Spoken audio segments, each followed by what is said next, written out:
Public hearing for June 20th, 2023 to order. And the public hearing is related to the programs that shall be included on a list pursuant to Chapter 228A of the Connecticut General Statutes, Neighborhood Assistance Act, prior to submission of such list to the State of Connecticut Department of Revenue Services. All interested parties are invited to attend and be heard. Written communications will be received. And this notice was published in accordance pursuant to Section 3-48 of the Charter of the Town of Guilford. So we have two applications for the Connecticut Neighborhood Assistance Act. Again, close? I'm good, yeah. The first one is Lifelinks Corporation, and it was submitted by Wayne Jarvis in the amount of I believe it is $167,750. No, excuse me, the NAA funds requested are $62,000 with matching funds from Community Foundation of Greater New Haven, $68,737,000, a 5K charity race for recovery, $20,000 in private corporate donations. And the program is 100% for energy conservation organization. Any comments or questions? No? Anyone from the public wishing to comment on this application? Is there anyone from Lifelinks here with us this morning? No? Okay. There are no further comments or questions on that. We'll move on to the Women and Family Life Center, submitted by Jennifer Holster. And that application, I believe the 60% is going to go to programs for low income persons. And the amount of funds requested through the Neighborhood Assistance Act is $20,000, which will supplement additional funding from the Guilford Community Foundation, the Guilford Foundation, the Town of Guilford, individual contributions and other grants, totaling $184,500. Any questions or comments on this? No. Anyone from the community? What do we have? Bernadette, who is it? Yes, I'm here representing the center. Is there anything you'd like to add? Just that this is a wonderful opportunity to work in partnership with this program, the GAP program. We're just seeing a rising need all the time, and it serves all residents regardless of income, but the predominance of our participants that come in are coming to us because they don't know where to turn, because they don't have the funds to perhaps put a lawyer on retainer right away or get some financial consult. And this is what this program affords them, ideally to affect sustainable change in their lives and not just, the triage, but also sustainable change. Great, thank you. Any comments or questions? Bernadette, how does this, oh, okay. No. It was a general question. It wasn't. All right, that was just specifically. Do these funds also get utilized, or how would the funds that that you receive through the CDBG grant, the housing diversion grant, these all get mixed together in terms of a blended set of service offerings for your clients? Yes, well, it's like, again, anybody calling in the center will be referred to our referral navigators for this GAP program, because somebody may call us for one thing that they think they need, but upon discussion with them, we realize that we're really looking at addressing a symptom of other ongoing issues. So it's really important that they go through this GAP program so we can sort of diagnose and see what their real needs are, so that, again, we can afford this sustainable change. So yes, they are filtered through GAP and then referred to our other programs or outside partner programs. But the important part of this is that a plan, an action plan is created that we then regularly check back in. They have one-on-one consults with trained social workers that help take them through this plan, so that it may take 3 days, 3 weeks, or 3 months. But the whole point is to get a woman and or a family back on a sustainable track. Great. I have a couple questions, Matt. Sure, Lou. So it appears that the majority of the funding is for, it says GAP staff. How many positions is that? There are 2 referral navigators that are the front line. Again, they are, one has a master's in social work, another one has a bachelor's, and then the program manager, Melissa George, oversees them. So there are 3 positions. But your program manager is funded from general funds of Women and Family Life. It's not on this grant here. Right. This funding is for the Well, 2. it's in part, there's part broken out for the program manager. So 100% is not just on GAP. She's overseeing, but she does, because she oversees the referral navigators, she does work a large percentage of the time on the GAP program. So in the absence of this funding, this program would not happen, is the point. It wouldn't happen as robustly. Okay. It is part of the mission of the center, so it would happen. It Okay. may not happen as responsive. Somebody may not get a response. We try to have a 24-hour response rate. It may take 72 hours. The program staff was all made full-time in this past year, where traditionally those positions had been part-time. Okay. And that was in response to the needs of the community. Yeah. Got it. Good, thanks. Thank So you. just to clarify, so you're requesting $20,000 for a program costing a total of $185,000? Yes. Yes. All right. Anything further? Anyone from the public want to comment? Hearing none, I will close the public. Oops. Sorry, just a question first. We only have 2 applications. Yeah. How would groups have known about this? Tracy, the information related to this is an annual program that most of the nonprofits are fully aware of. I think we've usually had 3 or 4 applications, but Yeah, this is low for this year, but I always send out the information to the ones who've applied in the past.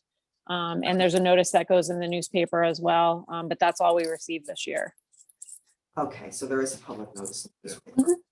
Okay.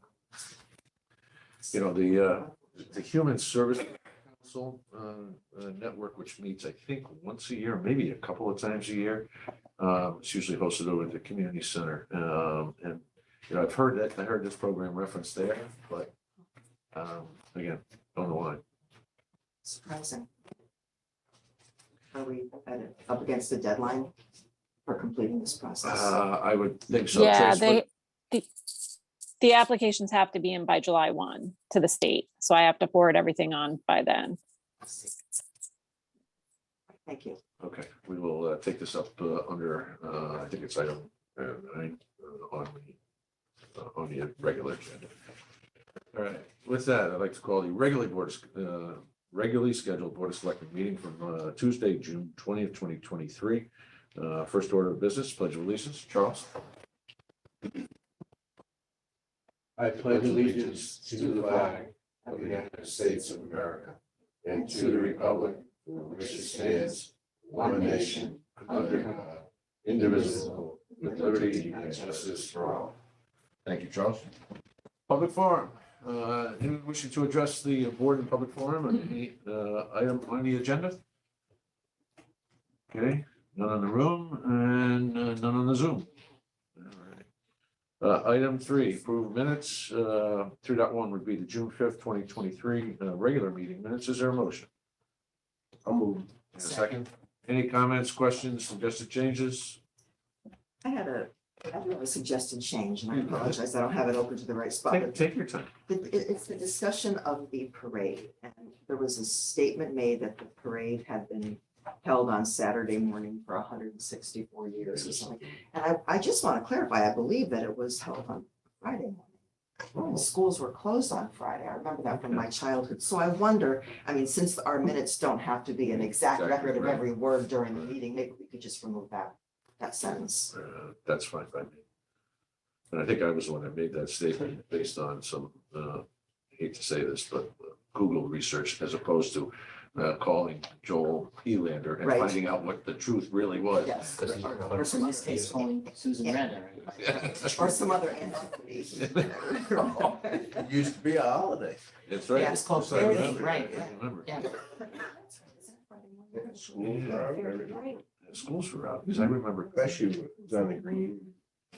having gone to Our Lady of Mercy in Madison, so we got the day off too, so we come over. Stay with friends here, but I don't recall the parade being that day though. I'm pretty sure. Okay, let's take the red. Anything further? Let me try your minds on the amended minutes. Selectman Federici, Aye. those in the room? Aye. Aye, that motion carries. Okay, item 4, Finance Director Mary Jane Melvey. For that one, received the monthly report from the Finance Director. Good morning, MJ. Good morning. Let me guess, we're gonna start with revenue. Why change now? I always start with the good news first. So through the end of May, we are 91.7% through the year, and we have collected already 101.2% of our budget on revenues. Leading the way, I'm happy to say, is finance, with an additional $700,000 worth of revenue over budgeted. Tax collection is over by 441. And the fire department is already over by 195. We have yet one more month to go, which could potentially bring in another 600,000, which is what we brought in this month. So we'll see how that goes. Any specific questions on revenue? It looks like we have Park and Rec back in a pattern that is realistic of what they're taking in. Yep. Rick and I just spoke yesterday regarding his revenues. If you look at the detail, you'll see that everything but beach passes has already brought in more money than budgeted. We do have a couple more weeks of revenue to put in for June, and our estimates put us over the 10,000 we need there too. So we do anticipate Park and Rec meeting their goal for the year. Good. And I'll also say that when I say all of our revenues are over budget, it includes the rental of the rooms at the community center. So we've, if you have any specific questions, Rick is in the audience, but we did speak about that in detail yesterday. Matt, I have a question for Mary Yes, Jane. So Mary Jane, back to on Park and Rec, that money that is reflected there, does that include the program fees that we discussed No. from time to time, or this is general revenue for general funds? This is just general revenue. If you look in the back in the detail, you'll see it's beach passes, boat rack revenue, room rental, Jacob's Pavilion, and just a small amount of miscellaneous. All the Okay. program fees do go into a separate fund.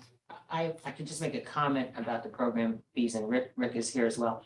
There is a small, as a member of the Board of Selectmen, and Mary Jane and I are working with the commission about questions regarding the program fees, positive, and we've had several meetings, and we need to have one more wrap-up meeting, but I believe we will have interesting and positive report on that coming up. Fabulous. MJ, just wanted to talk a little bit, again, for everyone's edification and benefit, but Youth and Family Services, 74,000 over budget. I know for fiscal year 23-24, we upped their revenue budget. A small amount. I don't remember. But more importantly, I think what we have to start to remember is that we have been subsidizing Youth and Family Services, the American Rescue Plan funds on salary positions. So at some point, we consider turning those into full-time positions as but not full-time, but removing the ARPA funding. Correct. And I think this substantiation is that the revenues are driving the realities of, that's where we need to be on staffing. Correct, because it's mainly the clinicians that we've Right. brought in on staff to help with the children after COVID. But it's the caseload is the curve is still on the high end, so we're not sure when that curve might come down, but Yeah, the revenue does show that. the other comment I want to make is the 195,000 with the fire department. As we'll see on the expense side, we have some offsetting salary challenges on the fire department. Right, correct. Remember last month I did a report with Mike Shove here in the audience on that the caseload is, or not the caseload, called, I'm on Youth and Family Services still. The call volume has spiked, which means we bring in more replacements to cover all of those calls, which balances between the revenue and the expense. Any other questions on revenues? Okay. Thanks. So on the expenditure side, we do have a few of our departments that have already gone over. We did discuss all of them last month. Certainly I will answer any questions that you have. But we will be over the next month looking at these line items, pulling the money in from fund balance, which is covering a lot of this, a lot of these items. And, working on to see where we are ending the year. I do expect our expenditures to come close to budgeted again this year. Maybe not as close as we came last year, but not anticipating a large any amount of large surplus on the expenditure side. Golf encumbrance of 13,410. We have this month closed out a number of their purchase orders as we are working with all the departments. So majority of that may already be off in the month of June. Just go to the detail, Mhm. 128, right? Where they're over, the explanation for the line items where they're over. Ground maintenance is over by 14,000. 14,000. Yeah, Do we again, have any it's, explanations for that? well, again, it's usage. Really usage of the golf course. Our usage is up. You see that on the revenue. They are over their revenue by, let's say 62,000. Am I on the right line?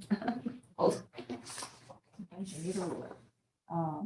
Yeah, they're over on the revenue already by 62,000. So the usage, again, as we discussed with the fire department, the usage of the golf course equates to more maintenance at the same time. Got it. And I know there's almost 9,000 encumbrances under ground maintenance, so. assuming that Right, number will drop. as I said, I know we've been working with the golf course to review all of their encumbrances, and I know just last week we received an email asking them to be closed, so again, that would be done in this month.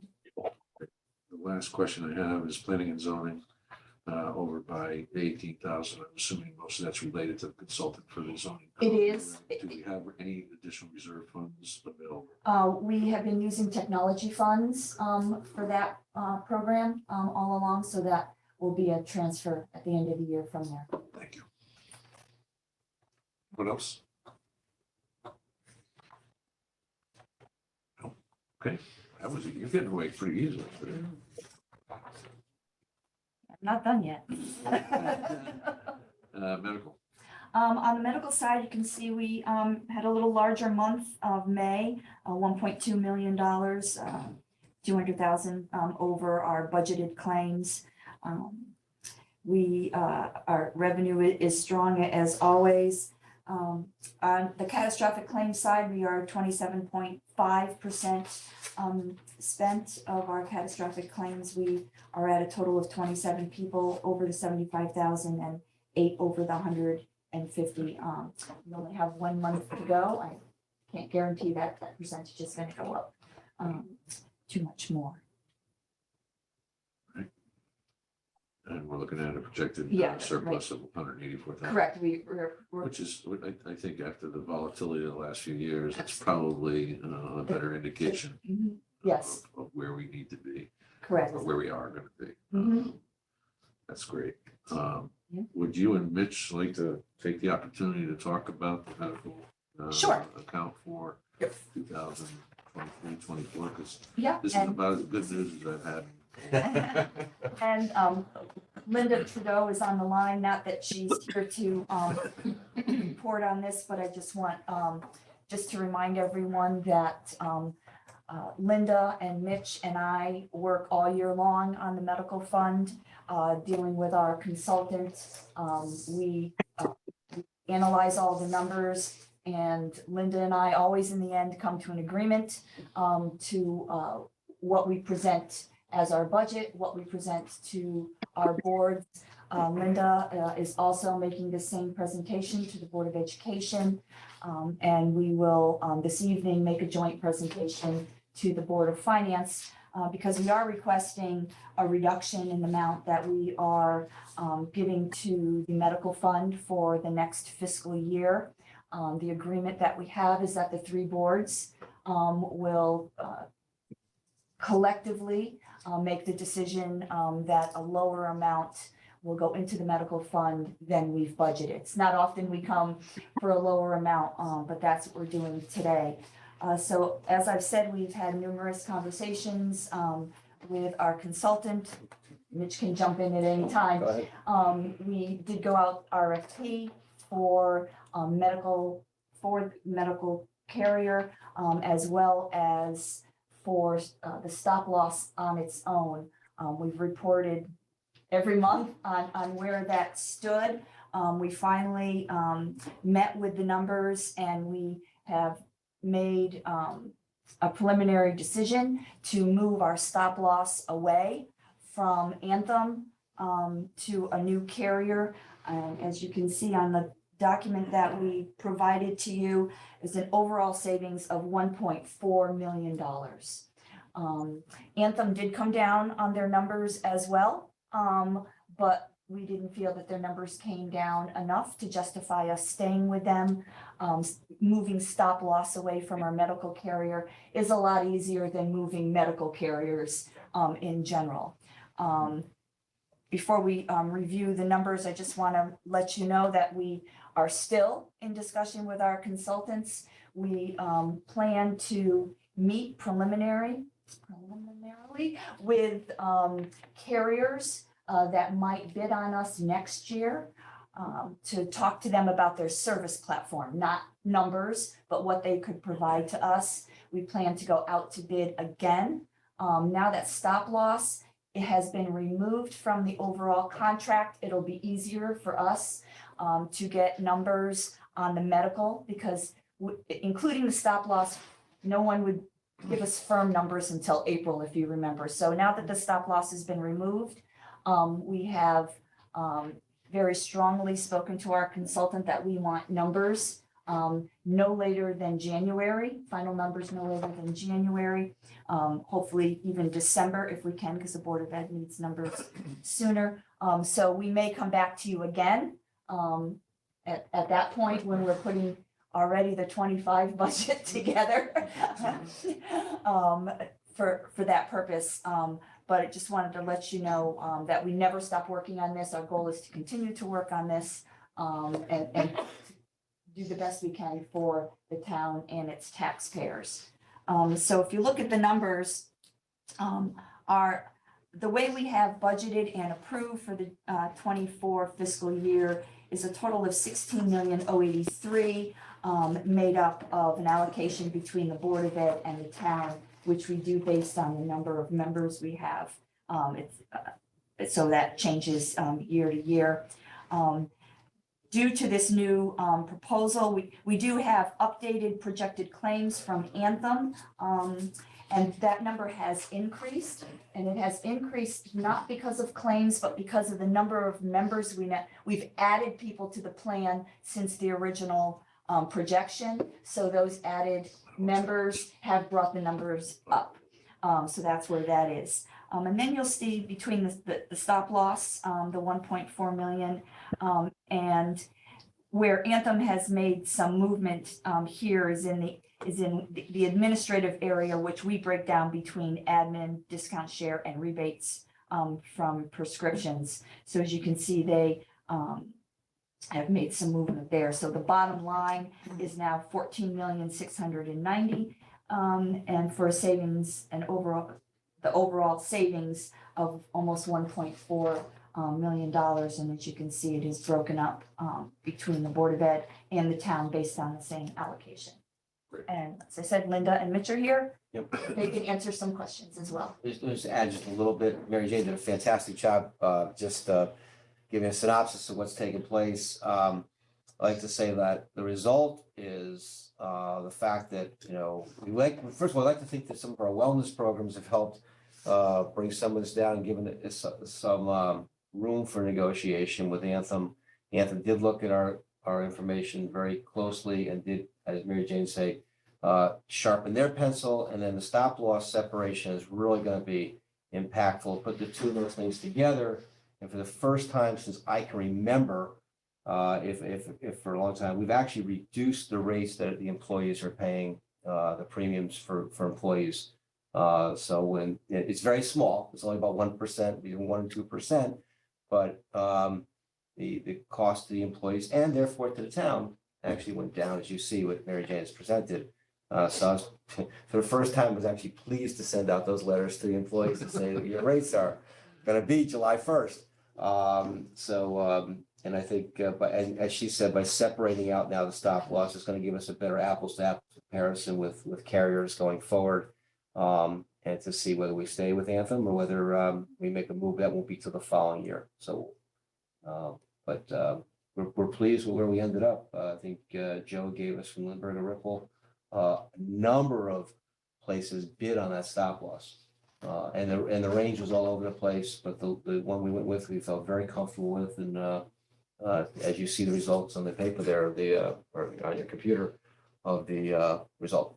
I do need to add one more thing related to the stop loss. If you remember, we spoke about lasering Yes. last year, Yes. and this quote of 1.4 includes a $200,000 lasering potential liability. And we chose not to include that as part of our pricing. We have kept that to the side.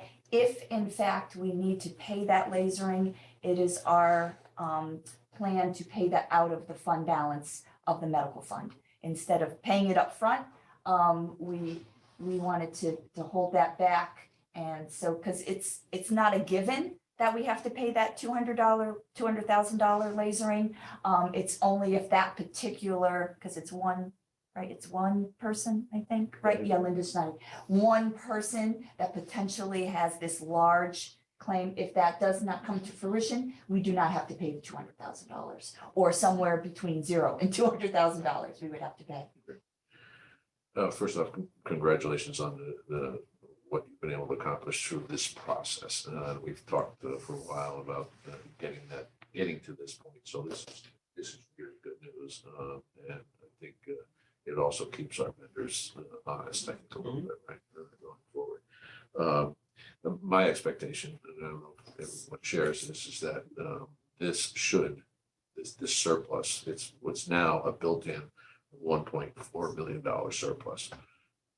That should fall to unallocated fund balance, particularly in light of the fact that we have done some lasering here, and could potentially reduce the amount of money that is excess funds that we have in the medical fund. So again, in the spirit of cooperation, I fully support doing this. This is the methodology we set up a few years ago, that all three boards had to approve the reduction of that contribution. So it would be my expectation that 348, 820 on the town side is going to fall to unallocated fund balance. I cannot make that same contention for the Board of Education, because as we all know, once they are allocated an amount, they are free to spend it as they see fit. We would have to move this department by department if we were going to spend it somewhere else. So and again, I know there'll be discussions on the Board of Ed side as to how much of that they want to set aside to fall to fund balance at the end of the year. And let's remember something, that's 13 months from now by the time that happens. So Right. There are a lot of things that can Yeah. happen between now and then that would precipitate the use of those funds, but that would be judicious in how they are spent. Right, and part of the reason we're coming to you today with this request is because we don't feel the medical fund needs the additional $1.4 million. If the medical fund was not healthy, then this would have been an opportunity to help it. But we felt it was better to bring it back into the general fund where you had more control over how that was managed. And just to clarify, the stop loss, unlike the projected claims, that's not an estimate, that's a fixed premium. It's a fixed premium, correct? All right. So if it turns out that the claims are 10% over, which happens, that's not much, then there goes the savings on the stop loss. Mhm. So what is the benefit of us taking an action now instead of waiting, letting the current fiscal year settle down, see where things end up? Wait until we're farther into the new year. Couple things. The fund balance in the medical fund is substantial. A 10% hit, we could, manage in the medical fund. I would say that, again, bringing the savings into the general fund, you have, you can manage that a lot easier than it comes out the same, but there, I think it's easier to take money and add it to the medical fund than it is to go through the philosophy of taking money out of the medical fund and trying, I just find that this way is a better way for you to manage the money long-term. But the main reason is, I believe that the medical fund could cover that as it is. Well, let me add a third reason. On June 27th, Mary Jane and I, with our investment advisors, will be having a ratings call with the rating agencies. And this was one of the items that's on our proposed presentation, that we already have identified a built-in surplus for next year. We make some projections for the following year as well. And we make projections for the close of 22-23, and then projections for 23-24. So we could easily pull it out of the presentation, but this was evidence yet again of our management practices that resulted in a significant amount of savings, which we and they would most likely want to see fall to fund balance as opposed to the medical fund. So. I think also because this is a revising your, technically adjusting your budget, right? As opposed to medical savings or costs during the year that affect your medical fund. So if we had known these numbers and we couldn't get them when you actually budgeted, that's where the savings probably would have gone, was into your general fund. And by the way, we wouldn't move these into the general fund. Well, it is in the general fund today, right? Right. We wouldn't move it into unallocated fund balance until the close of the fiscal year in 23-24. Right, so the money would still be in the budget. If something were to be catastrophic during the year, both the Board of Ed and the town has that budget for 24. We're just saying at this point, we're putting less in until such time maybe that it's needed. So, because the budget still stays the same at the 16.08 or 083. it's just the monthly contribution. Correct. It's just the monthly contribution that we're putting into the medical funds. The budget is still there if needed. I think in fairness to our friends on the Board of Ed, Linda, any comments or discussions as to what you think the administration and or the Board of Education would do immediately or in the near term or the longer term relative to the funds that you no longer have to contribute on a monthly basis? This was discussed at the Board of Education meeting last week. And the only thing that was discussed as far as a potential use of these funds, the savings, is that we are looking at a couple class sizes that are extremely large.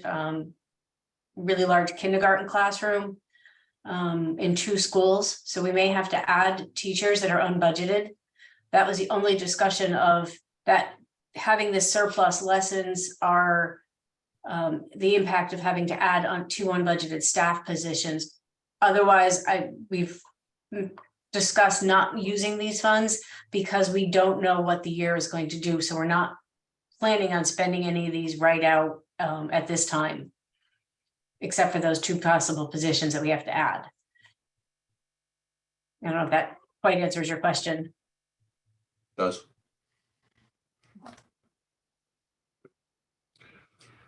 So I have to ask, why didn't we know about this at budget time?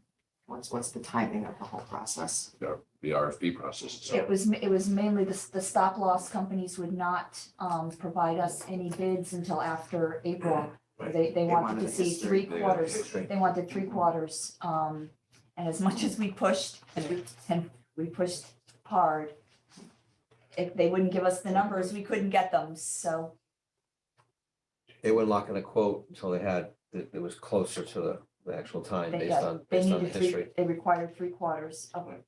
But that also means even when we set the budget, we're at risk because we don't have the numbers. We don't have actual numbers. Right? No, we had. We had Anthem's estimates. Yeah, Anthem's Yes. estimates. But Yeah. those wind up getting adjusted over time. It could have been adjusted. It could have, Could've. and we do that when, even once we, and I'll call it a normal year, not a year that we're having, this type of discussion. We start looking at numbers in December because Linda needs those, to start the process. And we continue to look at them month after month after month after month until we finally, by the time we go to referendum and the Board of Finance makes those final decisions, we're adjusting those numbers every month. We typically don't see big sways, No. big changes. And usually the stop loss really doesn't fluctuate too much with the regular carrier because it's kind of based on, okay, what did we do last year? So once we get with this new carrier, we anticipate that same thing, that the numbers will be similar moving forward, unless, we get a new, one large stop loss could kill the whole thing. So that's really why we couldn't get the numbers from someone else, so we couldn't give you the numbers. Right. We could only go by the standard option from Anthem based on where we were.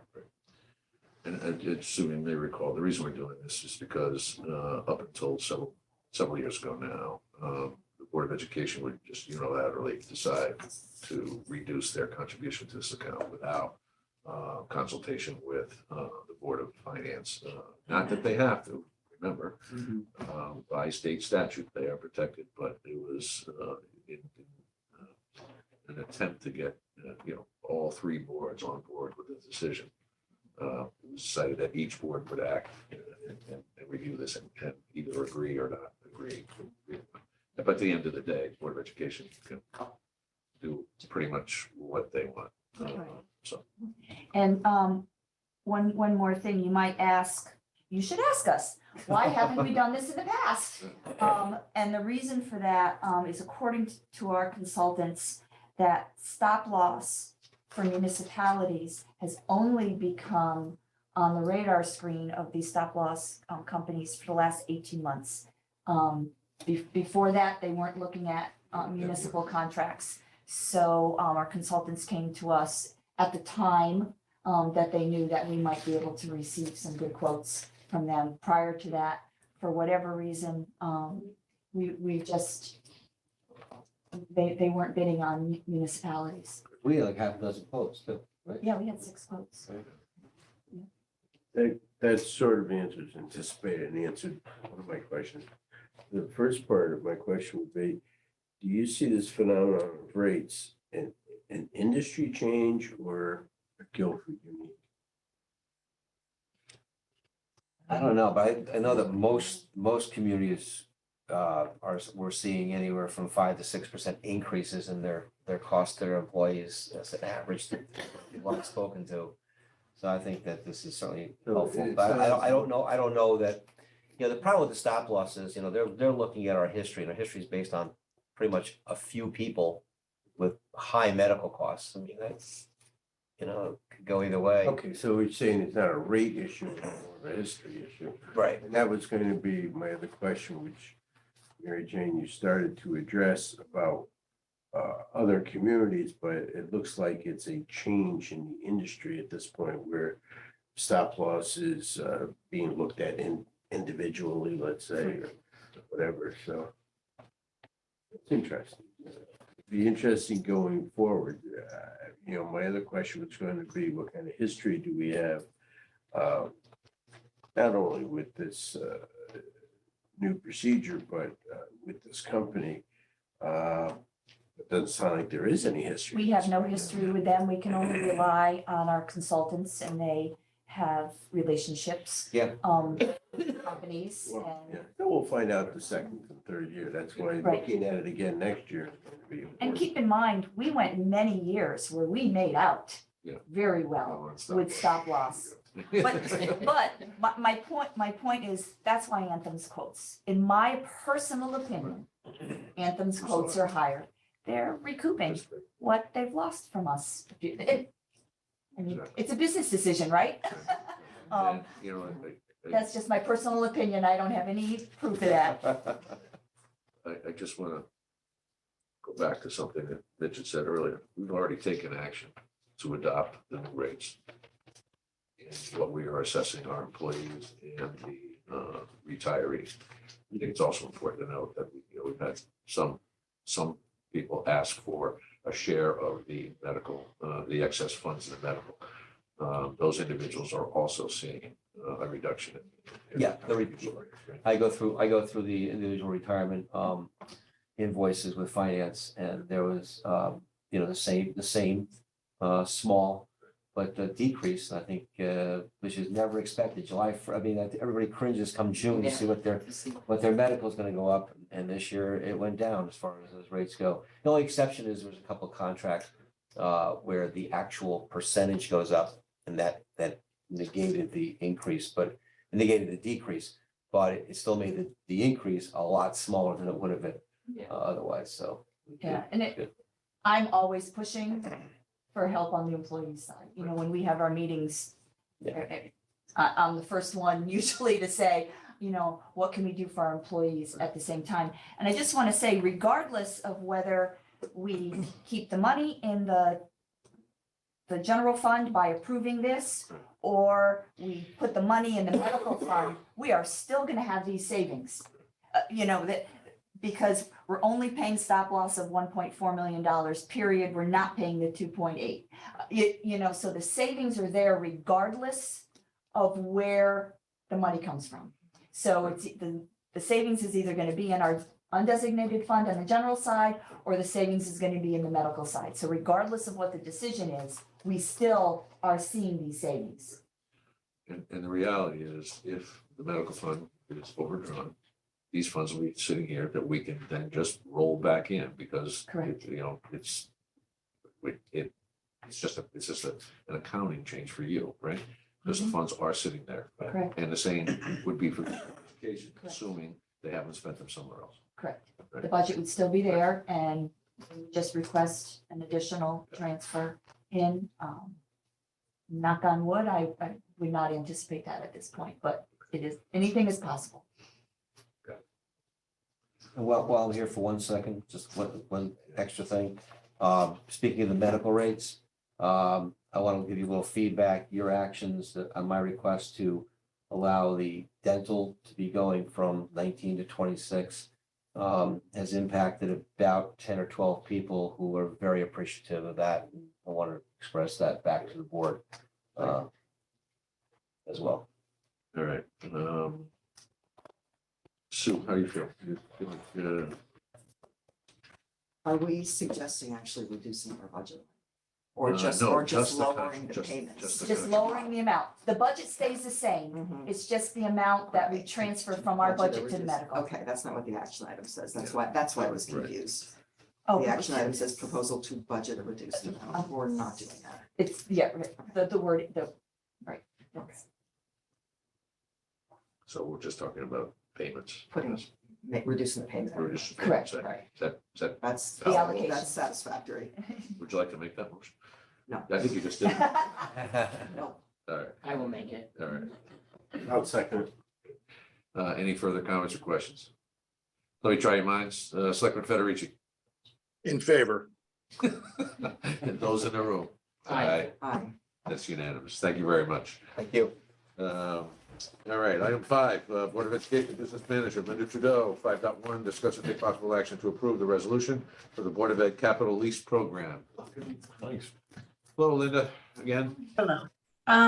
So, as we've done in the past, I am here to ask for your approval on the resolution for the Board of Education to enter into a capital lease. As you know, the Board of Education cannot take on debt on our own. We need the Board of Selectmen's approval. It's the same that we've done in previous years.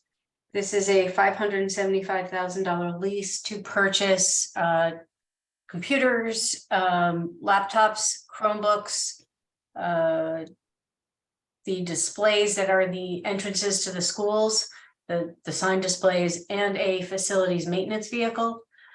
I've requested proposals from 3 companies that we've done business with in the past. The proposals are due next week. The Board of Education has approved this as part of the budget process to enter into another lease. I am just here asking for your approval of this resolution that was prepared by Attorney Matt Ritter, our bond counsel, as we have done in the past. So I'll answer any questions that you have on this request. Is there a motion to approve the resolution? Second, all right, now comments or questions. Linda, for the longest time, we did these lease purchase agreements for technology and technology alone. I think I heard you mention there's a truck in here. And I'm also assuming it used to be 500,000 for just technology. The 575, how much of that is technology and how much of the other items that you mentioned? The truck is 65,000. When I did this, I rounded off a little bit instead of making a, $570,150. So the truck is about $65,000. The rest is all technology equipment. Okay, good. And we've done trucks as part of the lease for this will be the 3rd year. That's why I'm trying to refer to it as a capital lease, not a technology lease anymore, since it's not just technology equipment. Great, thank you for that clarification. Sure. Matt, I got a question. Yes, Lou.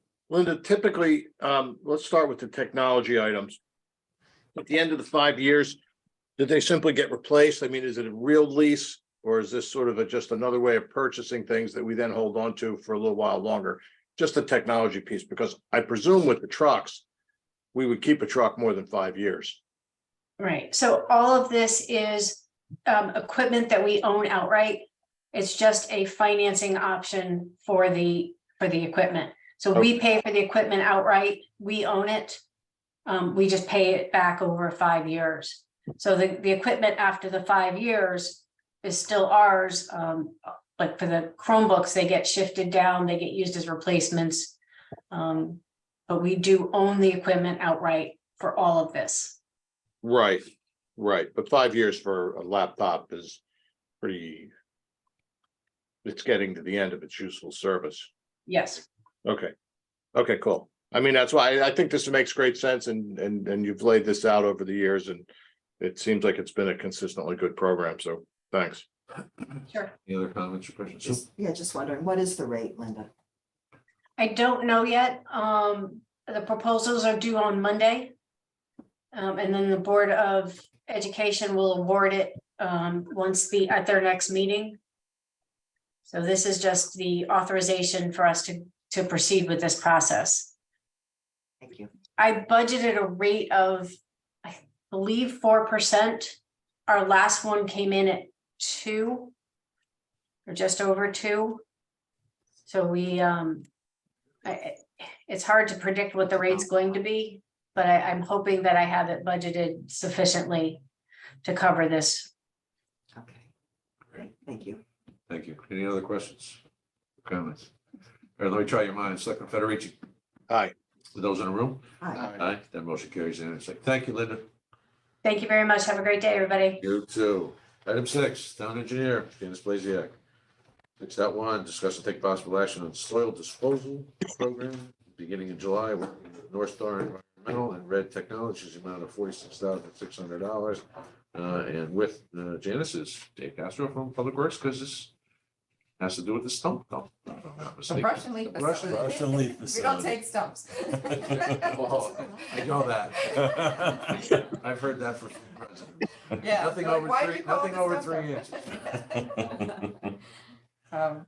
Yeah, so over the years, and I think it's probably decades, the public works facility crews have been cleaning out catch basins and sweeping roads and basically piling materials at the brush and leaf facility. And so we're at a point of critical mass and really have very little room left. So I believe in your budgeting for this coming fiscal year, Dave had asked for some funds to be able to try and dispose of some of this material. So, and knowing that was coming, we worked with North Star to come out and take some sampling of some of the, first piles Dave was looking to move out of there. And unfortunately, it did come back compromised in terms of contaminated, as we expected it would. We were hopeful that since it's been sitting there for a while, it might have, Dispersed. reached into the ground, which isn't a good thing either. But, it still had levels that were not usable at a residential rate for us to use around town safely or to give to others to use. So the good thing to do is to properly dispose of this material. North Star did do a lot of calling around to facilities, and they knew that take material such as this, and Red Technology is really the only game in town for the most part in Connecticut, from what North Star told me. The other one was in Massachusetts, and he felt this was a good, rate that we would get for disposal of this material. Dave's planning to use his own guys for the trucking to save costs on any trucking, and North Star will continue to act as our licensed environmental professional to do whatever bills of lading and documentation that are required to properly dispose of this material. I have some monies budgeted this current fiscal year that I haven't used in my consulting line item contracted services that I'd like to also use towards additional testing. So that we have a plan going forward, and maybe with some luck, we might find some piles that are clean, that we can go another route of getting rid of the material, perhaps, bidding it out to contractors who are interested, giving it away to citizens who may want it. But we're hoping that we'll find ways to dispose of some of the material that won't be as costly as this round of, $75.50 per ton. For disposal costs. And then in here as well, I think you saw was a proposal from North Star for their oversight of the program for the $40,000 worth of material. And this is gonna get us about 300 cubic yards of material disposed of, and we have thousands of cubic yards of material on site. So, just to kind of put it in the realm of, This is a start of a process. this is a start of a process, and That was going. gonna be my question, so Yep. this all sounds good, so when 300 cubic yards are gone, what's left, 30,000 cubic, what dent is that making?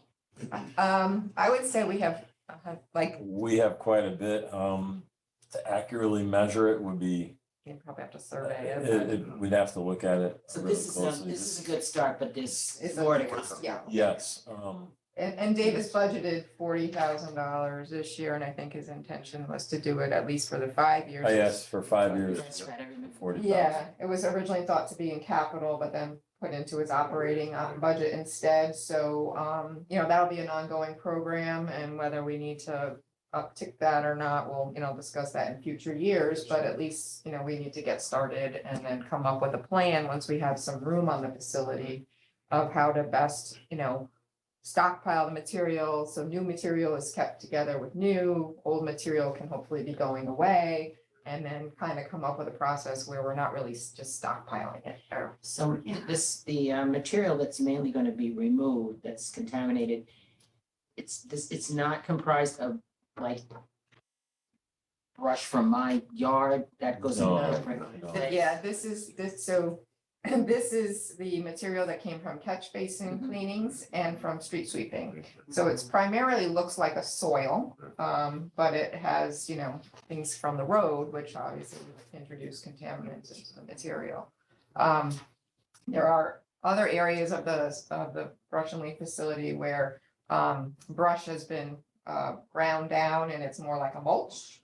And then leaves are composted in another area. So those areas are also busting at the seams, and we're looking at, whether we need to test that, if they advise we need to test it, or if that's just material that can go. As you know, the mulch we give to, customers, it hasn't been on the road, and there's no expectation it's contaminated, but we want to try and en masse get rid of some of this, because again, the amount that residents take from the facility doesn't equal doesn't keep up with what's brought into the facility on a yearly basis. So that being more your woody products and your compostable products are separate from this soil. And the one question that I had asked Janice earlier last week was liability, because for some point we we had companies that were willing to take some of these materials, but the advice of council was we can't do that No. because unless they signed some kind of a waiver, but even that was not advisable. Yeah, knowing where the material comes from, it's our obligation to test it to be sure it's clean, because the source of where it comes from just inherently makes you think it could be contaminated. So we have to do our due diligence to make sure that if anyone's taking material, it is clean. Shoot, I didn't mean to interrupt. Or used in a way that it's allowable to be used. And this material would have to be used, it could be used, I believe, and I'm not a licensed environmental professional, but it could be used on a site for fill, but then it would need to have 4 feet of clean cover over it. Or it could be put under a parking lot and then paved over because it's considered contaminated. But we don't have that opportunity on any of our sites to do that.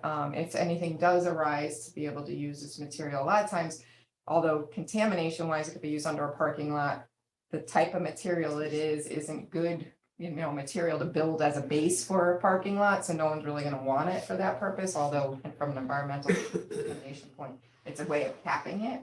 And then again, do we have a site in town where we need to fill so much that will then have 4 feet of clean fill over it so that it can be used for even a residential use, So those are the types of considerations of what could we do with this material. And right now, we don't see an opportunity. We'll continue to see if there are opportunities for it to be used in a safe way, other than disposing at a facility like this that costs us money. But for now, we want to get moving on trying to get the process rolling and set up the program.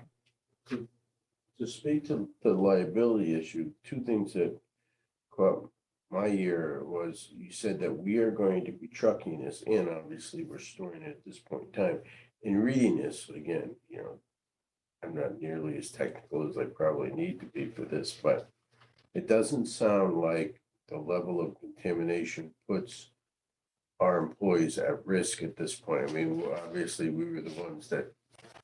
Right. So Right. as far as transporting and everything, we're okay with that sort of point. And then by, basically, this company is the only one doing it in our state. Where does our liability at? I mean, my understanding with contaminated materials, it was cradle to grave, we are always going to be responsible for it or something like that. No, so if you bring it to a licensed facility that can, is licensed to handle it, and whether they burn off, or I don't know exactly what they do. I don't want to. Yeah, right. And whatever they do to make it either reusable or just forever, stockpile it. that's on them because we'll have the bill of lading that shows we brought it to a licensed facility. And now it's their material to handle and we're no longer responsible for it. It's similar to medical waste disposal. Yeah. These companies are regulated. Yeah. And they by state charter, they have to take on the responsibility of it. Yeah, so, They're willing to do that. right. So, Okay. did you have another question? I didn't see anywhere about is this sole, are you considering this sole source? I mean, where does I'm not against this in any way, but Right. where does the bidding thing fall in this? Yeah, I was considering it more of a sole source kind of, or a bid waiver, I'm not sure exactly, I don't know. I mean, do we have to say that somewhere because we do have the bid policies? Right, Why we didn't bid it, or, right, Well, actually, this is met the smell test with town council for moving forward with this because there are no other licensed facilities in the state of Connecticut that are willing to take it. so it's it's gonna sole be- source. It's considered sole source. Okay. Okay, so what do we need, a motion or? Yes, we do. I'll move. In a second, Second, further comments or questions? I just had a general question. Sure. Are we still continuing to build up this contaminated soil at the same rate or have things changed? well, we should see a decrease because we're no longer using sand on our roads. So, in that respect, we're doing a win-win here. We're coming up with a process to rid ourselves of this stockpile material, but we're also not creating as much going forward. But we are going to be cleaning basins or whatever. Oh, yeah. So Yep. that material. Yep, yeah, you're still It's- gonna have material from the, catch basin cleanings. You're still gonna From have. reading this, it's mostly sweepings. just traffic and salt. and Yep. Oil. Oils, yep, Leaves. yep, yep. Little nip, they go through the grades. They do. I tested it. They're usually in front of my house, not created by me. It's a Well, busy road. I don't think you needed to make that disclaimer, but we didn't think you were out there just testing to see whether nips fit in the grate. At this point in the meetings, I always say something silly. You can count on it. Exactly. All right, let me try your minds. Selectman Federici, Aye. for those in the room? Aye. Aye, that motion carries. Thank you very much. Thank you. Item 7, discuss and take possible action on programs to be submitted for the 2023 Neighborhood Assistance Act program as a result of the earlier public hearing. Is there a motion to approve the submission of those two applications for the Neighborhood Assistance Act, one for Women and Family Life Center in the amount of $20,000, and the other for Life Links Corporation in the amount of $62,000. So moved. Second. Second. Any further comments or questions? Yeah, I just have a quick question about the lifelinks. Not the biggest deal necessarily that somebody wasn't here to present. Have they made an application in the past? Yes, they've done it in the past. They also receive a contribution from us out of social services every year, if I'm not mistaken. Or they did for a number of years. They did, Yeah, sometimes they they- didn't. put Sometimes their they miss the in, right. application, so. Right. Okay. Okay, that's, so we're familiar with their work and this request has been vetted, as it were. No, it has not been vetted. Okay. This is a request they are entitled to apply for these based on the state statutes. Okay, And we are going on good faith that they're going to use the funds for what they say. And by the way, the responsibility is theirs to be in compliance with the legislation, not us. okay, got it. That's fine. That answers it. Thanks. Right. Okay. Is that prior to the question? We already had a motion. We already approved it. Yeah, we already, right. And we've already approved it, if I'm not mistaken. We correct? didn't vote. No, we didn't vote. No, we So- didn't do it yet. Is that a yes? Yeah, and with that explanation, thank you, and I'm a yes. Yes, are those in the room? Yes. Aye. Aye. Great. Item 8, Park and Rec Director Rick Maynard and his more than capable assistant Todd Rake in the back. Have 3 items. 8.1, discuss and take possible action on the purchase of a robotic line painter from Turf Products, sole source, considered a sole source. Good morning. Morning, Rick. So the Board of Selectmen has already approved the funding. We presented the idea during the budget process, but I'm even more sold on it after seeing 3 demonstrations Matt was telling you about, and I don't want to take up all your time here, but these things are amazing. We watched it paint a soccer field at Chittenden Park. And it, made the corners, and there's the area where the corner kicks sort of half circle. So it painted the 2 lines and then it left, went to a different area. And I said to the salesman, it didn't finish the corner kick area. He said, it knows if it goes over the wet paint, it's gonna have to get on the tire and leave streaks across the field. So it does something else, and it comes back to do the corner. So they're pretty amazing machines. We witnessed demonstration of 3 different types of robotic line painters. And the price for a tiny mobile robots at $42,570, Turf Tank at about $61,000, and Swazi, which is from Turf Robotics, $42,950.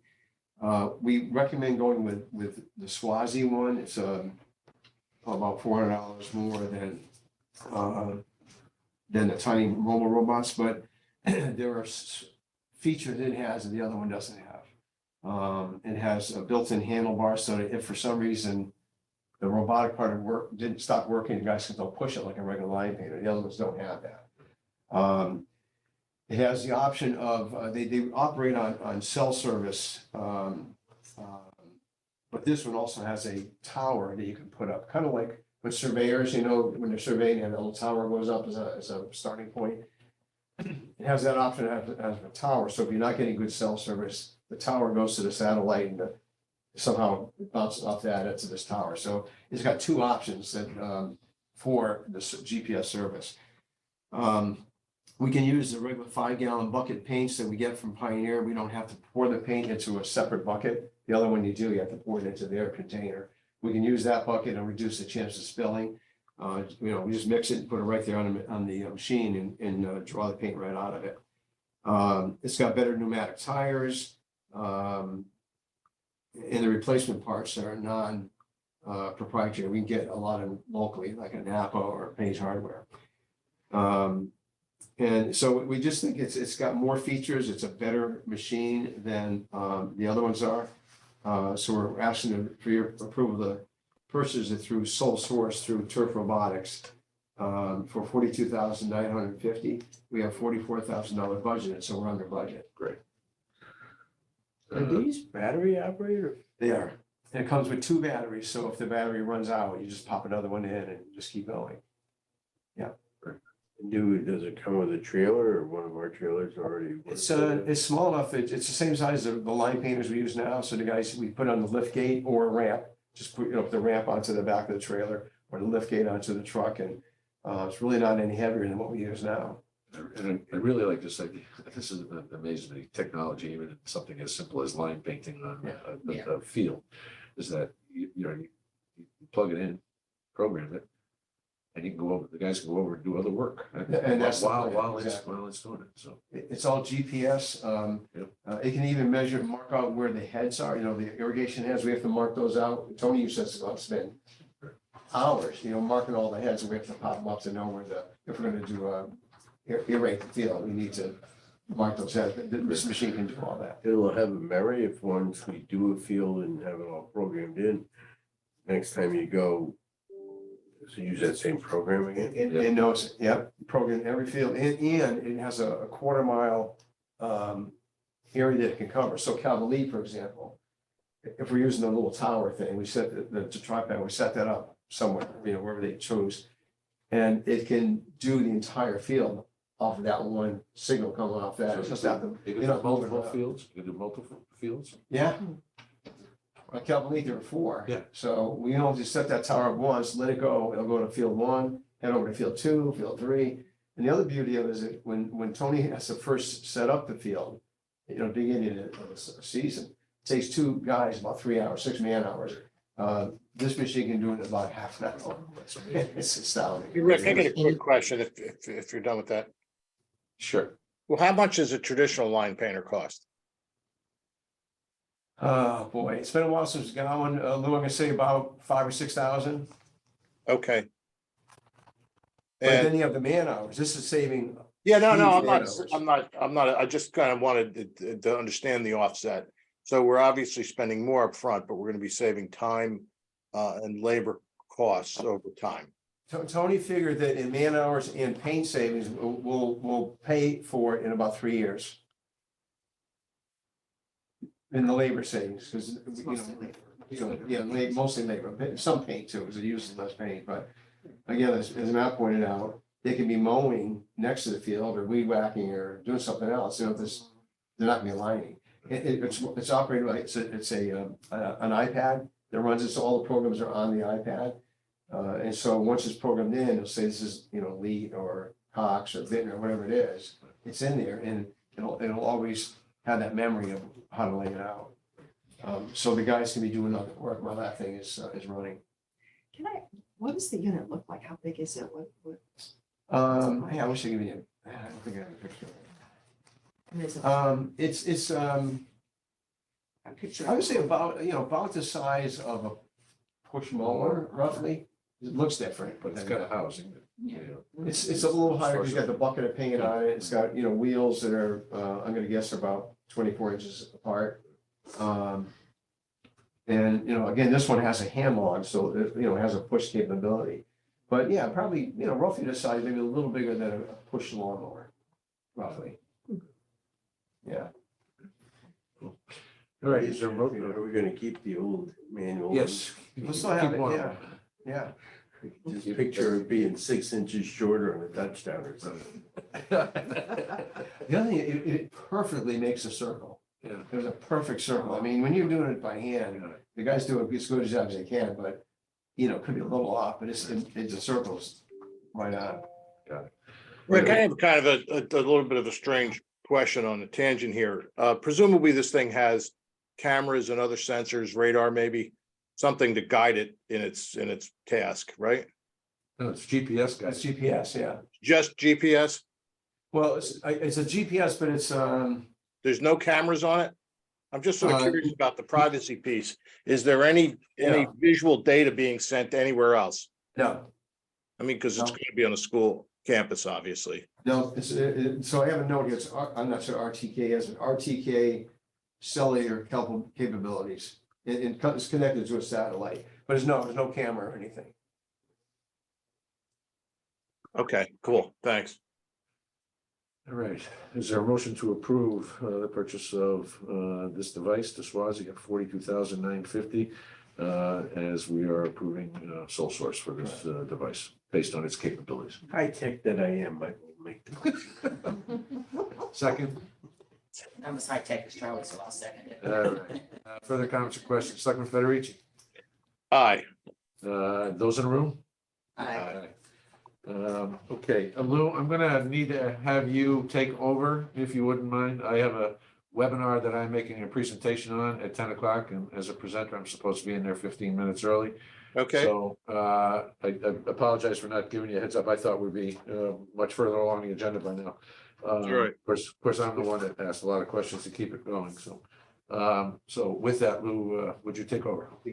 thank you, Matt. I will. Happy to do it. And we're lucky to be able to jump right in with Rick and the fire alarm panel. So I'm gonna ask Todd to come up. Todd Rake is our building maintenance supervisor. He really did a lot of the work on this, so I'd like to have him be alongside, if you have these specific questions, but basically, again, you've approved funding for us to upgrade the fire alarm panel in the community center and the elevator, which are both original. They're 30 years old now. So we went to 3 of our on-call engineering services, and we got 3 responses from our on-call engineering services for the RFP. The proposals, I think you may have them, were $24,550 from Capital Studio Architects, $29,850 from Silver Petroselli, and $24,600 from Salomon and Associates. Todd went to Standing Building Committee and presented the options here, and they agreed with the recommendation to award it to the Salomon and Associates. They're basically $50 more than Capital Studio. But the main reason is they had a more detailed proposal. All the work would be done in-house. Capital Studio was gonna have to sub out to a consultant. and the amount of experience they had, that standing building committee thought they were the ones we should go with. And so we have $200,000 budgeted for the project. That's for the replacement of the alarm system and the upgrade of the elevator. But this cost for the design, if we go with Salomon and Associates as we're requesting, it'd be $24,600 for the design.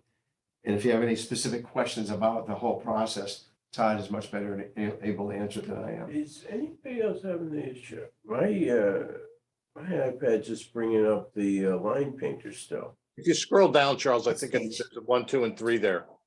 Well, I did, and I read both of these things, but now I can't get out of the robotic thing. But I don't need to, because I read it already. It's So already is there- taking control.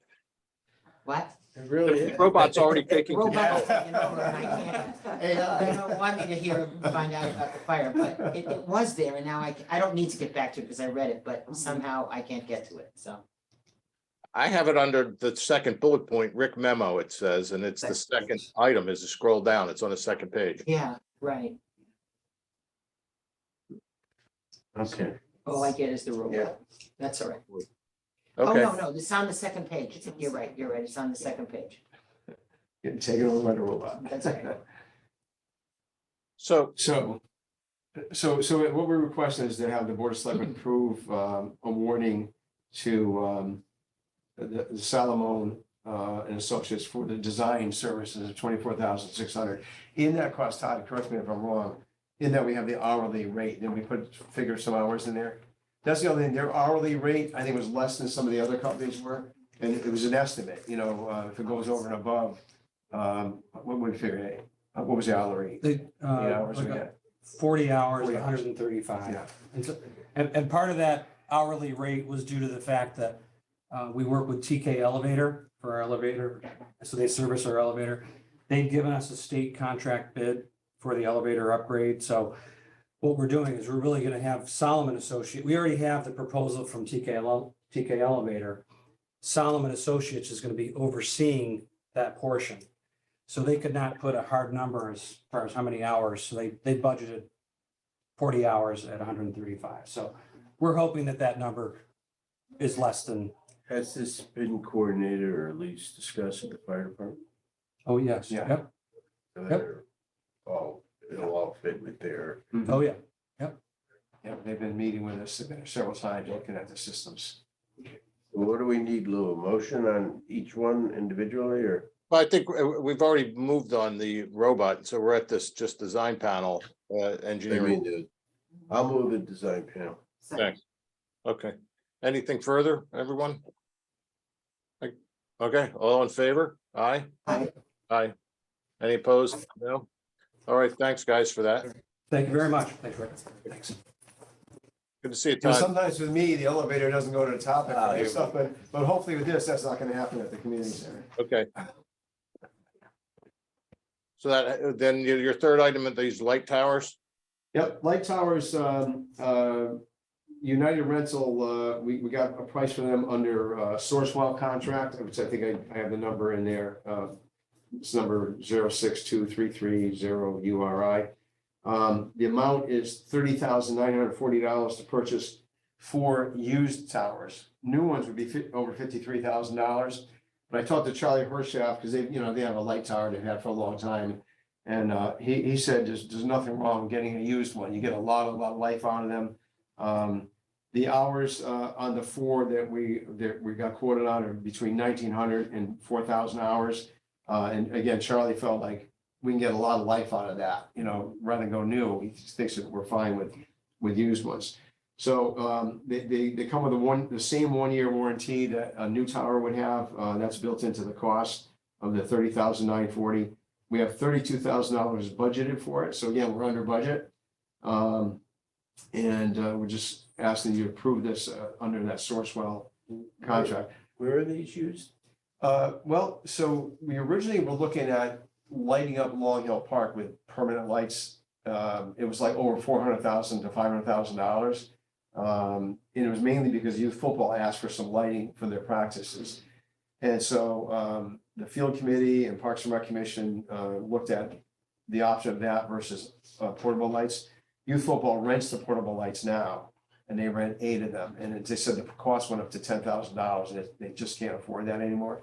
So we agreed we would buy 4. We like the idea of the portable towers versus spending $400,000 light up the whole place for really 6 weeks of practice. I mean, that's about the only reason we'd be doing this. But the beauty of the portable lights, if we want to move them up to Vintner Park for pickleball, and if we had a tournament and want to do something at night, if we need them for the fireworks. Dave, if you guys had a road project or something, you needed some lights, they could use them. So we like the portability of them because there's flexibility. If we had a late program at Jacobs Beach or something, went a little bit into dark, we could bring a light down there. Where would you be storing those? We could store them, Dave's gonna make a lot of space for us at the, at the Parks Public Works facility. We'll be able to store them. They're not real big. They're, you know, they fold up. Yeah, I mean, we'll store Are them. these the ones that Do they each come one with is- like replacement bulbs?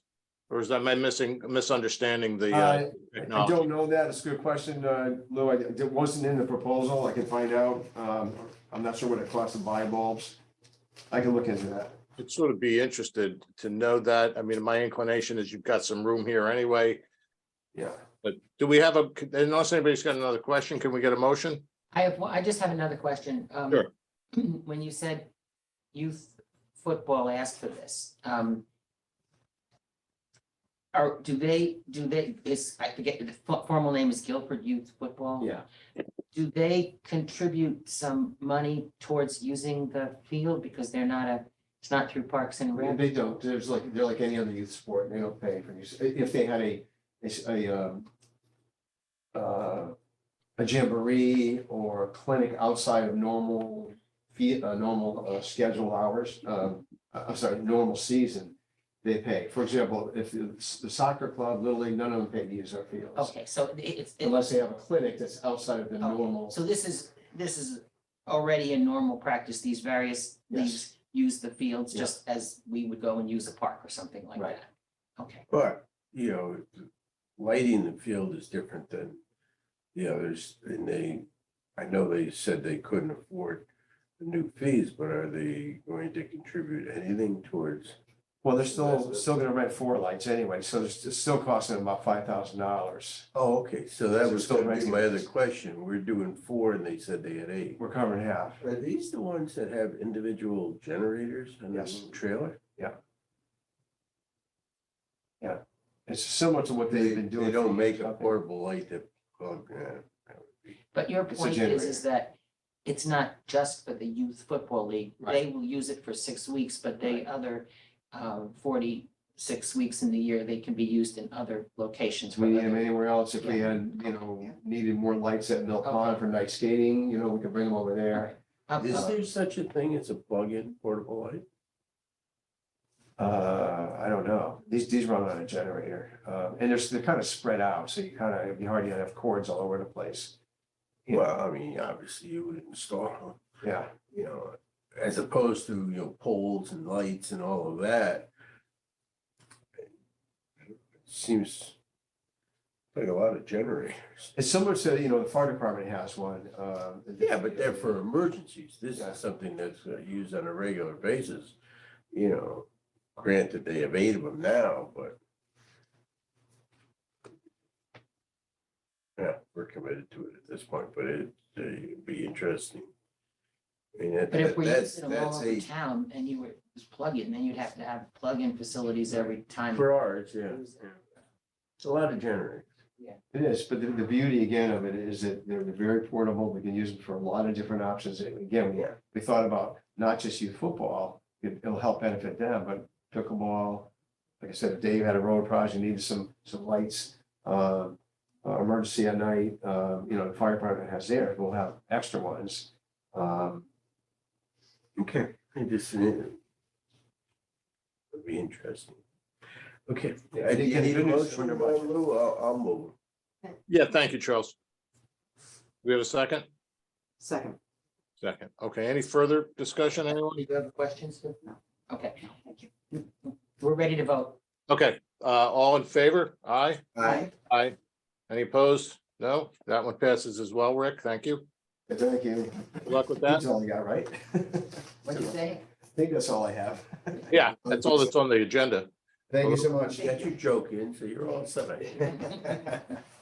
Have a great day. So, oh my God, my thing is upside down here.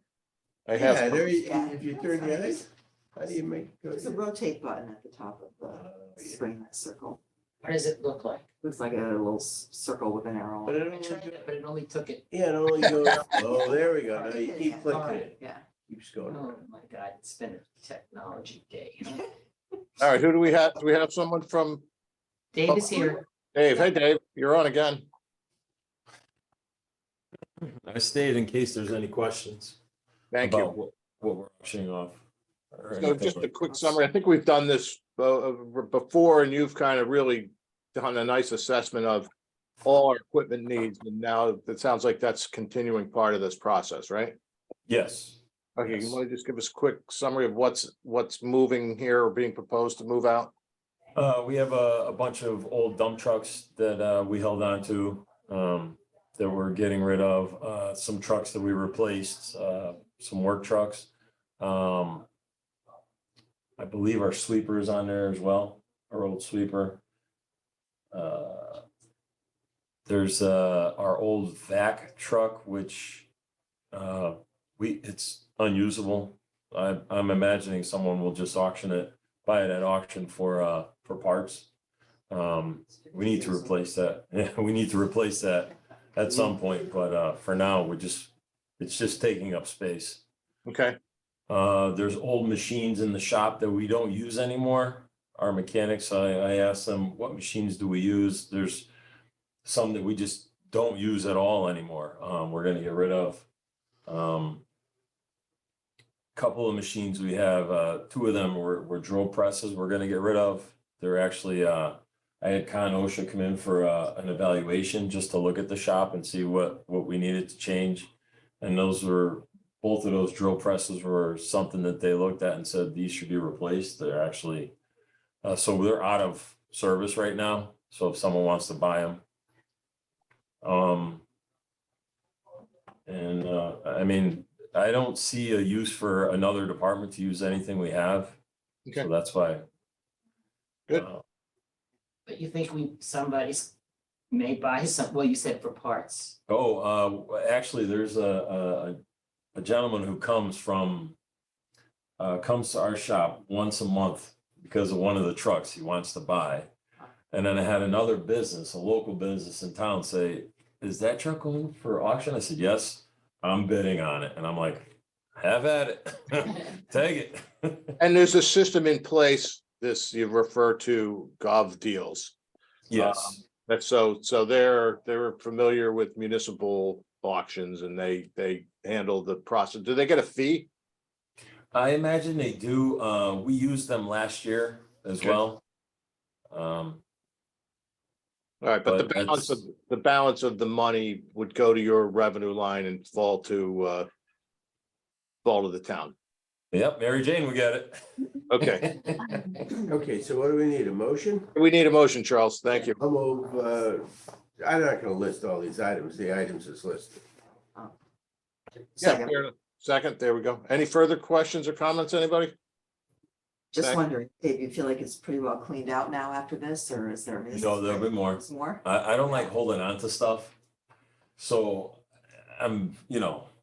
we don't use this, let's auction it off. It's excellent because we know we have a storage issue and it's great that you can make some room for other things that need to be undercover. So, Mhm. I mean, not all these were undercover, but some of them.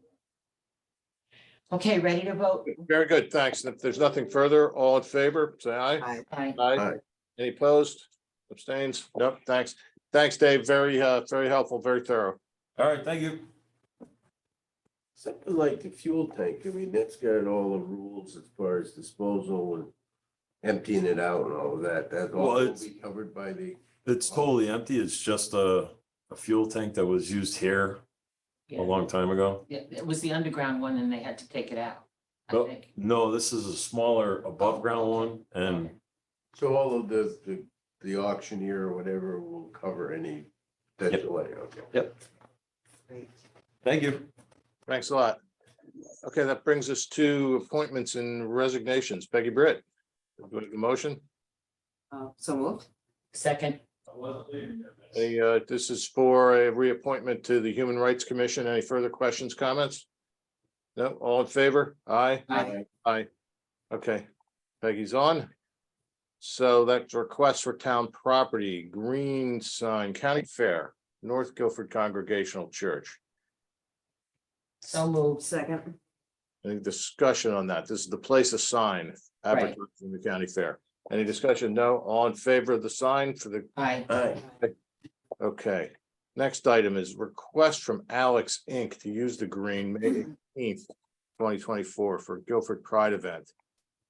Additional request for proclamation. Do we have a motion? Whoa, there's a lot of notes here. I'll make a motion for discussion. I'll Yeah. second it for discussion. Okay, Alex Inc., that's a local organization. It's the same listed as- person who It's the same, yes. organized the first. Yes, I recognize her I name. recognize her name. I just wasn't sure where the first one, and I was out of town and couldn't I think attend her- it, but. I didn't, I was also away, but she's, I think she started it because of interest to support her son and others, so maybe his name is Alex. I'm just just guessing. wondering if it meets our requirements, Right. that's all, for a Right. local Right, but organization. the address is listed as Kendall Court, Guilford. right. That's Sarah's, that's probably My where only, Sarah my only lives. thought was to make sure that, sure, that makes sense. If that's the address of the organization, do we assume it's a local organization? I'm comfortable with that, if that's, Well, this is a year away, so we could ask Tracy to just, or Karen, whoever deals with this, to just ask them to tell us what Alex Inc. is. Do you think that, I mean, why not? It's not like. Sure. We went through this before and that we didn't get them unless they met the requirements. that should be how, that should be the system, you're right. Do we assume that? I think, Why don't we We just have to be move? really I'm feeling, careful. go ahead. we've gone through, this has nothing to do with the subject of this, but we've gone through this with the statue animals on the green. I think we need to be sure that it fits our definition. And since we don't know, I don't remember it saying Alex in the one that was for this year. So it's a year away and we're probably gonna approve this, but why don't we? Why can't we approve Find out. with the caveat that it meets all the requirements of use? Well, it's still gonna have, it's still gonna Oh, have to I come actually back. had Sandy, if I could jump in, I had a second question too on yeah, given that we have some time, I'd be sort of interested in the answers to these two questions. They're estimating 1,000+ people, which seems like a pretty big number for a brand new event. I'm sort of curious what that's based on. And then the next item is security provisions, and it just says Guilford Police Department. I'd want to make sure that what that means, that they're relying on the police department, they've spoken to the police department. Why, so it'd be just a little bit of additional information would be helpful. I mean, I would make a motion to table this for a meeting. But then let's get in writing in the notes what our specific questions are, so that when it comes up again, we don't go through this again. We've got to Sure. get answers to what Alex is and, Where they're based. yeah, and then she says working with GPD, but a little more elaboration on that, right? Yeah, I just want to make sure that we know And, that we've spoken to them and Um, police think that's acceptable. 1,000+. I think on the application for this year, they even had a large number anticipated, and I question that. And it was just a random not a random number, but a Right. number they picked in anticipation. But I would like, if that's the number they're putting on the application, then I agree with Lou that this has to be coordinated with the police department, because 1,000 people, even if it's, just an afternoon or whatever, They did coordinate with the police department this year. They were, Yeah. she met with them and everything. So I it assume she's wasn't gonna do the 1,000 same. people. No, I think that was just an estimate she provided. I don't think, because it was a first time event, I don't think she knew what they were gonna get. Right. Exactly, that's what I remember too, so. We had Butch is on the line. Do Chief you Hyatt have anything to add? jumping in. We did meet with them, as Tracy said, as we met with them a number of times. We also tried to work with them to try to figure out a number that was gonna be there. But because it was a first-time event, they didn't know if there was gonna be 200 or 2,000. They had a pretty good showing that day. It was a nice day, and everything seemed to go along very, very easily with the parade and the event on the green. So they did come to the police commission for approval for the parade as well, which is certainly something that we would recommend for them to do again, a couple of months ahead of time next year for this event as they start getting more information about it. But, all of those things are in place, and we've had those conversations, and actually Tim Bernier is the one who's been coordinating with Sarah on this. But it sounds like they coordinated with this year's event. Have they coordinated with you for next year's event, which is what they're applying for? They have not come to the police commission yet, but we know after speaking to them that they wanted to make this an annual event. And I think they're starting the process to get the approval to use the green. And then we'll go through the other processes with the police commission for approval if they plan to do a parade again. Okay, so. It's separate. It would be separate incidents on. I know, but I'm trying to think of which, they're asking for our approval before they coordinate it with your department? Yeah, it feels like it's slightly out of order. I mean, we would, at best, we could approve this conditionally on the police commission. Approval, yeah. And, providing approval, but, again, I think it's great, which it's better than being sort of receiving an application that's under time pressure. We've got some room here, but I think we've got some room here. Yeah, I think we should specifically, I'm concerned about the police, especially if this grows. I mean, again, it's not our I think matter. we should table without prejudice because we just have some logistical questions. It's not like we're looking to not approve this, but we just have, and like, can we put up a pride flag? Does that have to go to the green committee? None of these things are bad in and of themselves. We just need a little bit more definition. And there's time. This total time. Yes, Like, yeah.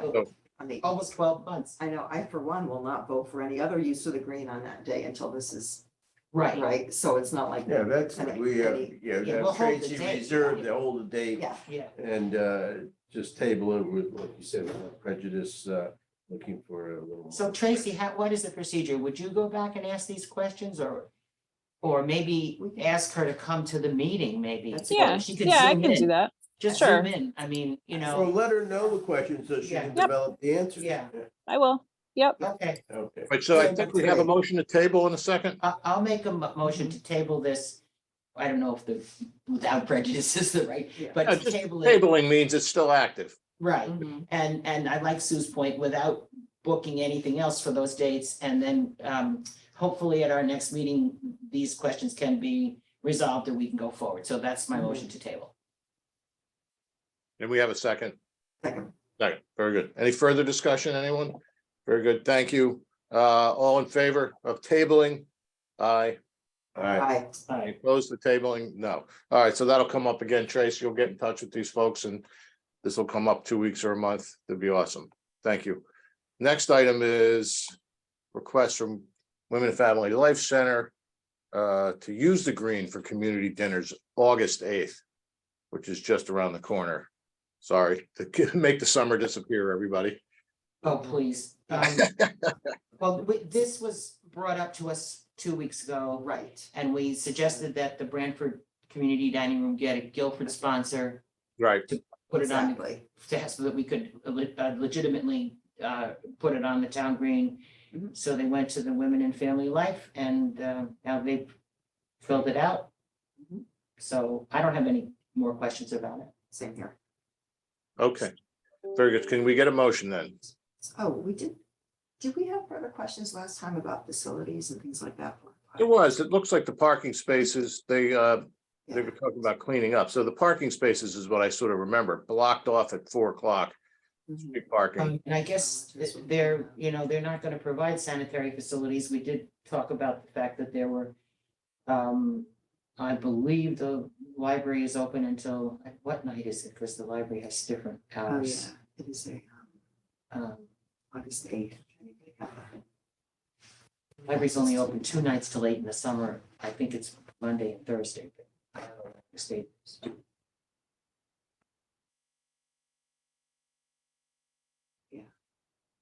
Do we have sufficient questions to hold things up, or are we satisfied there?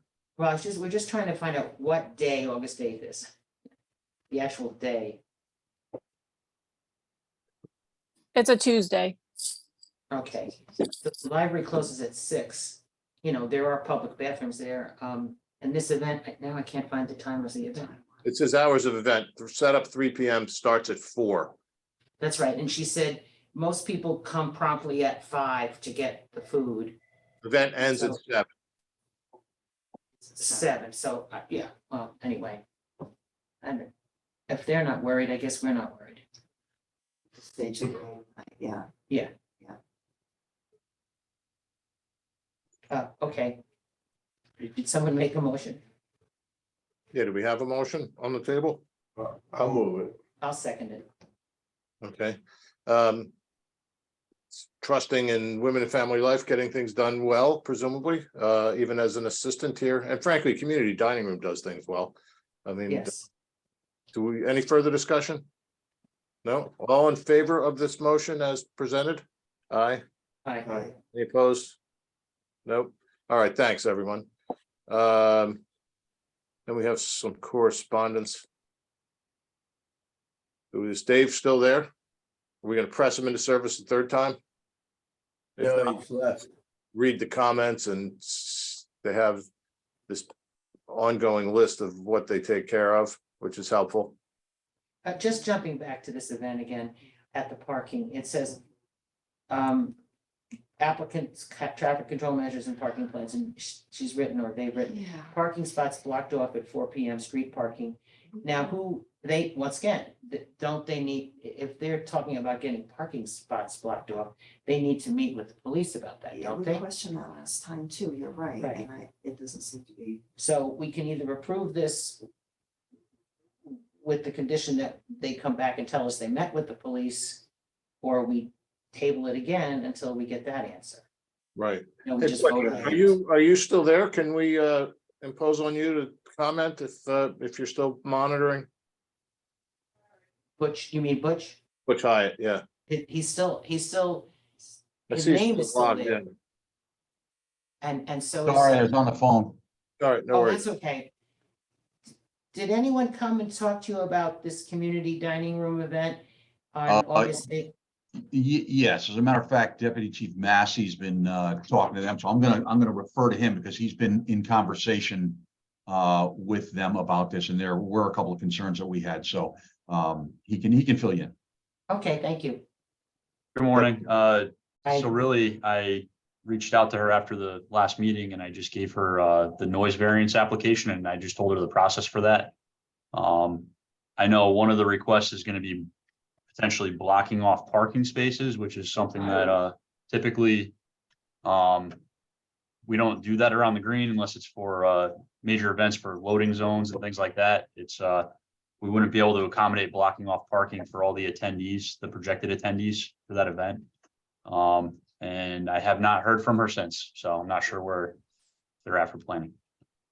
So we're in the process of approving this request, so maybe we have to approve it, amend it and say we're approving it, but we are not providing blocked off parking spaces Or table it again. or table it again. Check it.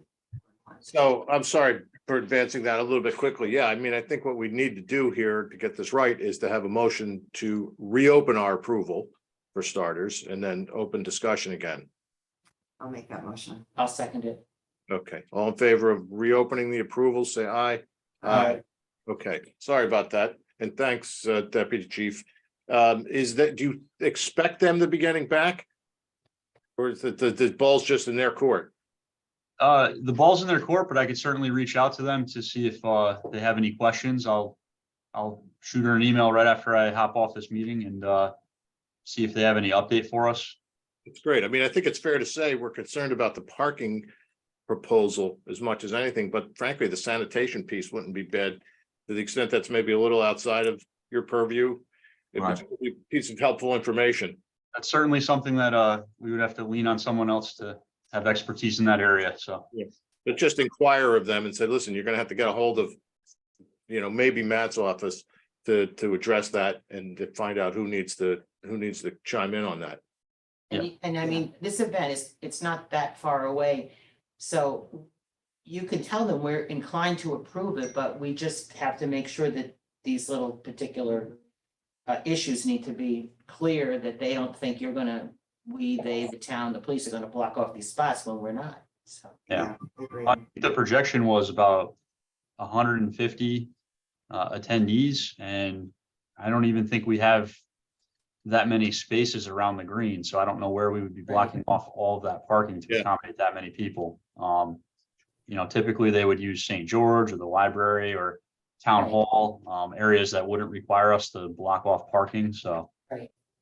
Right, definitely prep, but in which case they'd have to check with those organizations. Correct. We can't go to St. George's and say you need to provide parking for this public event on the green. The library and town hall are municipal lots, so they can just use them. I mean. Sure. Yeah. Right, so. All right, I so think I that guess, parking I is guess not we gonna need be a, a problem. sorry, Sandy. I don't think parking is gonna be a problem at that time of night. A lot of the commercial businesses close at 5. I know the restaurants stay open, but maybe you could suggest St. George to them, assistant chief. Maybe you could suggest St. George to them, but again, they have to deal with St. George, not through us, right? They have to go directly to the church. Yeah, they'd have to go directly, and I'm happy to do that, though. Thank I'll you. prepare that right after the meeting. Yeah, I think it'll be fine. So could we consider approving this without item 10, the parking spots being blocked off, and on the condition that they have a porta potty? I hate to kick the can down the road. I'd feel better tabling it. Tabling it, it's just, it is getting a little close.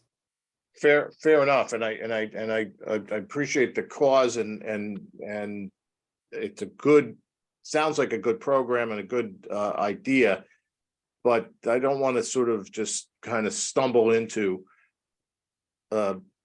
something where our hands are really tied. We've gotten approval and they think they're going forward and they don't really focus on this. Whereas if it's tabled, we're going to get their undivided attention and somebody's going to solve this problem. And 2 weeks, I don't think it's going to be fatal. That's still early July. That gives them a full month to get themselves on track.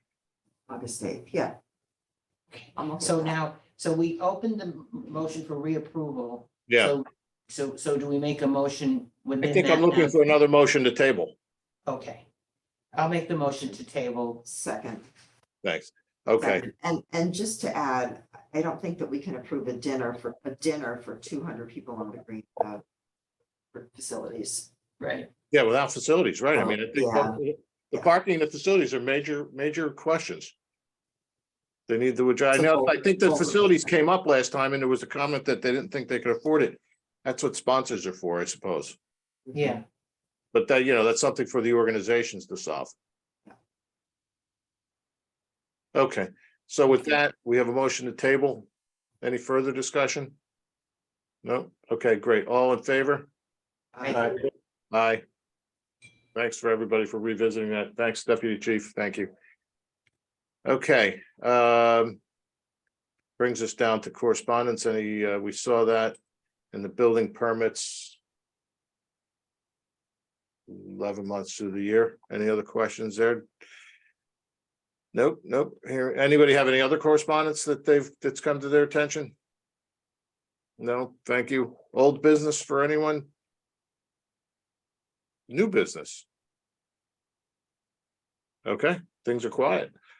And I suppose I'd like to ask if there's any public forum, anyone who would like to speak to public forum, 3 minutes on any issue of interest to the town. We had somebody, but it looks like. Doesn't look like there's anyone on the Zoom and there's no one in the room. I mean, Uh, 3 of us are in the room. but- We have an elderly, it looks like we have a tax relief program matter that we would need to go into executive session, Trace? Yes. Okay.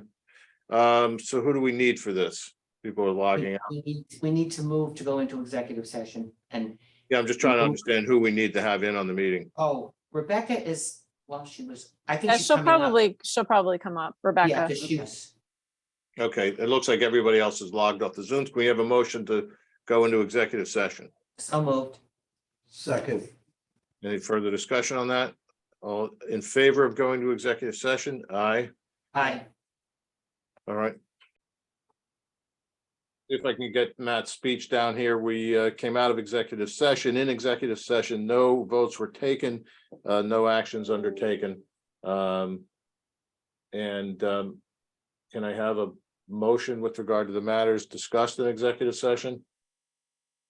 Let's take, yeah, how we would do that? One, we. Gotta do them one at a voted on time. the motion, but an action was taken that requires us to vote on a motion right now, I think. Yeah, We're still on the table. We're I think still, we gotta take them one at a time anyway. I don't think we have to take it one at a time. I just think we just make the motion that we needed to make without mentioning names or anything. Sure. I'll take make the a motion. motion to table one of the elderly tax relief requests until we gather more information that Okay. the assessor is aware of. So I make a motion to approve extend the late opportunity for late filing for the assistance program. Right, that's what Rebecca said we needed to do. We're only approving for this appeal to continue for a while.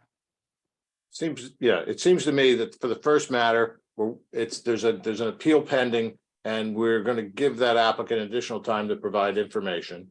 And Okay, with regard to the second matter, we're going to accept the late filing based on the close but not quite perfect material suggesting that an extension of their tax returns were in fact filed. So we're Yeah, not we're not accepting the accepting it. application. No. We're just. Say that again? We're sending it. Yeah, we're accepting the late filing based on the apparent extension of the tax records. so in this Okay. motion, we're continuing to table the first request for relief. Right? That's Because you right. said that. So I Yep. thought we didn't need a motion for that, but you're right, we do, I guess. So we're folding that into this, so it's two parts. We moved it, we're gonna Throwing continue your to brow, are table we one of coming those this up? So the additional. first one, we're gonna continue to table. Yeah. The second one, we're going to accept the fact that Yeah. it's a late filing based on the So we want, it's do provided. we want two motions then? I'm just trying. That's why I started that way. I think it's better Okay, to. okay. And? So, We know where we want to end up. all right, I'll try this. I make a motion, there are two requests under consideration. I make a motion addressing the first request that we continue to table it for additional information. Second. Okay, any Aye. further discussion on that first matter? Nope, all in favor of continuing? Aye. Aye, that sounds good. On the second matter, I make a motion to continue consideration of this request and accepting the fact that the application is filing, only approving the fact that the application is late in filing. based on the Based on extension of their tax return filing. Right. Yes, Sounds like. Second. Do I have a second? Second. Charles, Charles, thank you. Okay, any further discussion on that? No, all in favor? Aye. Aye. Okay, thank you. Thank you, everyone, for the indulgence of that. Good luck, Tracy, on that. Any further business before the board today? No? I Hearing just have a question regarding the next meeting. Yeah, The first Monday is July 3rd, which is fine, and the next day is July 4th, so I'm just confirming that we will be having a meeting on Monday, July 3rd. Is that correct, Tracy, Tracy? that's you. Yeah. That's Okay. Yep. Thank you. Fabulous. We broke tradition here and actually are closing on July 3rd, Oh, since it's a Monday. well, some companies might do that to give people, then we'd have to have another holiday, which, never mind. I know. No, I'm not saying, this is my office, so only, I'm just sort of saying. things have come a long way. Okay, if there's A no motion. further business, I'll entertain a motion to adjourn. So moved. Second. All in favor of the motion to adjourn? Aye. All right. Thank you, everybody. Good to see you. Sandy, I'll see you tonight. I'll drop off those Lou, papers. could you just, Lou, just stay on for a second Oh, once, sure. once we're done recording? This has Thank nothing you, to do with Tracy. town, nothing to do with town business.